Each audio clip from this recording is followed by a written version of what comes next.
Hi guys, good morning. Dito tayo sa Neo. Good morning, good morning. So, ako lang actually mag-isa today kasi kung mapapanood nyo yung previous video, kagabi tumakbo kami going to SM City, Caloocan. So, medyo ginabi kami doon and yung asawa ko pagod. So, she decided to run sa afternoon.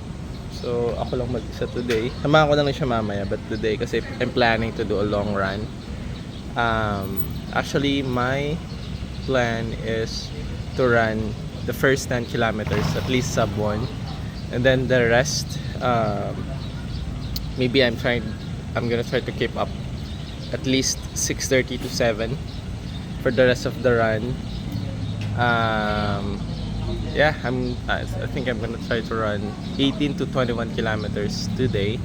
So, yun na yung magiging pinakamahabang run ko if ever na makuha ko siya. And sana makuha ko rin yung sub 1 for 10 kilometers. So yeah, let's see. Let's do the warm up. Let's make it quick kasi medyo late na ako actually. Ang oras ngayon is 5:18 na, so mainit na mamaya. Let's try. Let's do warm up na.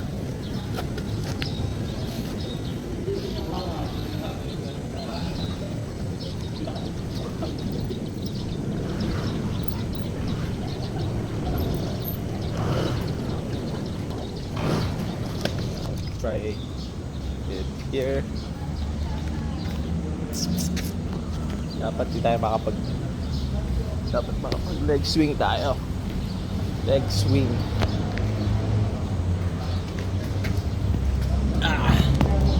Let's try. Yeah. Good.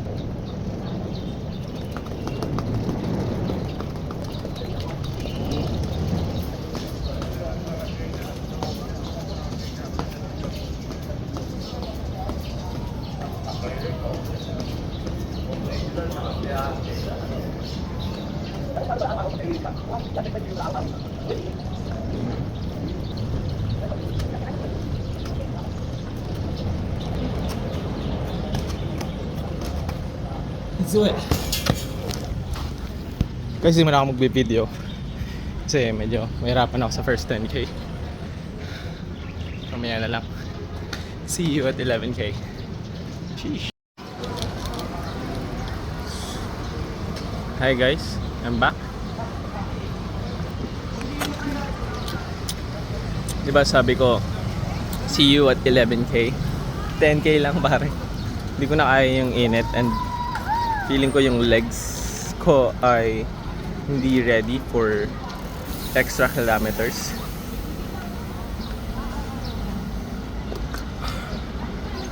So I decided to stop na.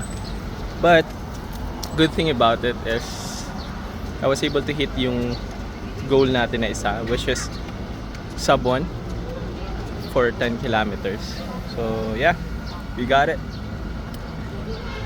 Makukuha din natin yung 21k half Mary.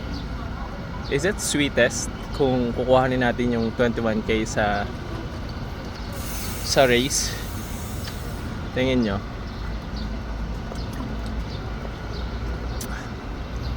Kasi parang bala ko lang siya kuhanin dito, pero wala lang, napaisip lang ako ngayon.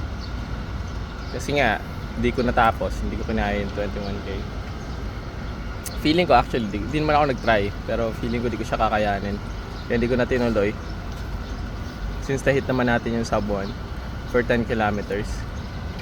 So, we will see kung anong mangyayari in the next few months. Especially dun sa Zeus sa Olympus Run, which is Zeus. Wala atang 21k dun eh, parang 32 kilometers na ata yun. 32 kilometers after 16. I mean, yeah, after 16, 32 kilometers. So, we'll see. Siguro way na rin daw para hindi natin makuha dito yung 21 kilometers. Pahinga lang tayo mga kapatid. Right after 10k. Hydrate, then mamaya uwi na tayo. Oops. What do we have here? Okay. Dahil tao. Tignan nyo. Sheesh. Wala pa nga dyan yung kumpol eh. Sobrang dami nagja-jogging dito kaya nakaka-motivate din. Sobrang nakakagana.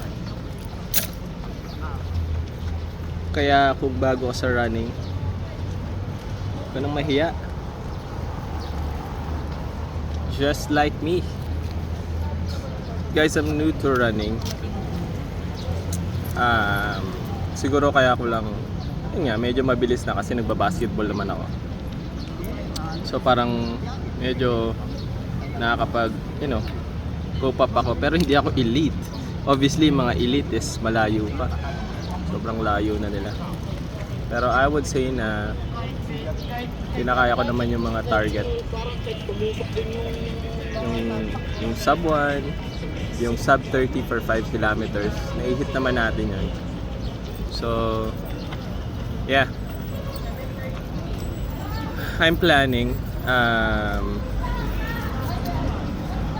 to hit yung 25, sub 25 for 5 kilometers soon.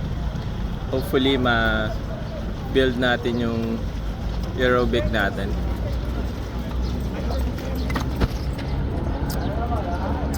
But for now, yun lang ang best natin. Parang ang best ko sa sub sa 5k is 28 minutes. Yeah, sub 28. Yeah, we will beat ourselves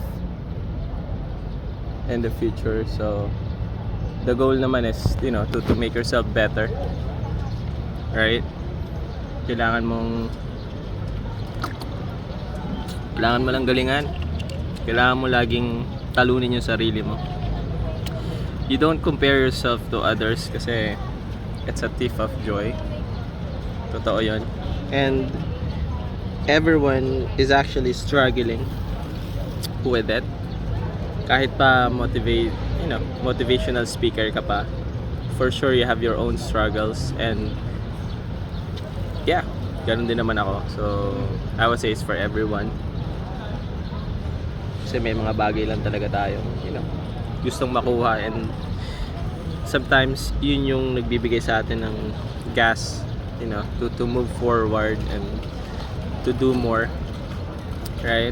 And it's a good thing. You just have to use it in a good way for you to be better, not just as a person, but may it be professionally, diba?